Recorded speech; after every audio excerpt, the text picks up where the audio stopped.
Assalaamu calaykum waraxmatullaahi wabarakaatu walaalahey qaaliga dhammaantiin soo dhawaada maanta waa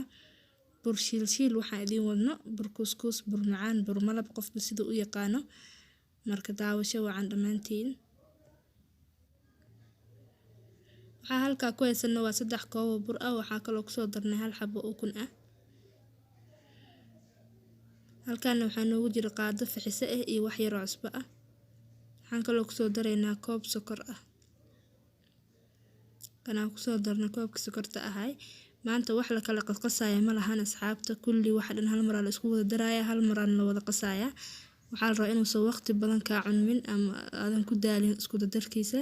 waxaan kaloo kusoo darnay waa koob biyo ah haddana waxaan bilaabeynaa inaan isku walaaqno oo isku qasno wixii aan isku soo dardarnay si fiican isku dhex gelinaysaa si fiican u qaraacaysaa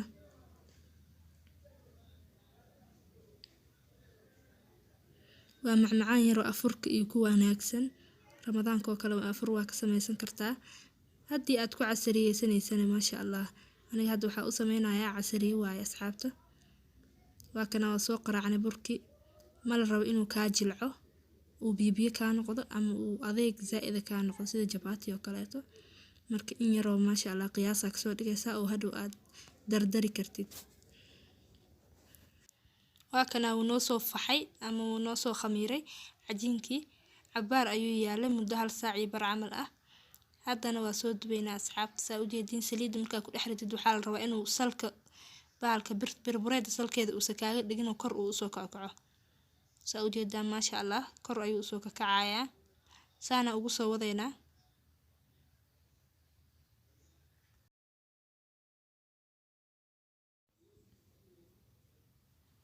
asxaabi haddana waa walaaqeynaa burka si fiican u walaaqeynaa si uusan hal dhinac bas oo karin oo hal dhinac oo gaduudanin waxaa la rabaa inaad si fiican u walaaqdid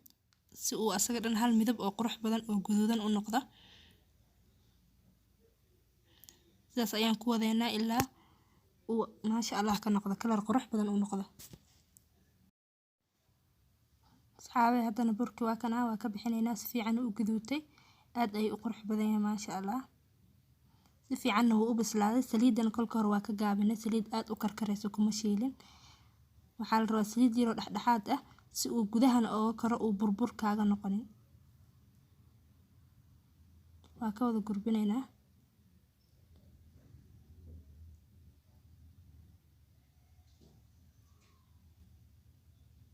waa kana diyaar waa alaabtii waa soo dhameynay waa soo wada dubnay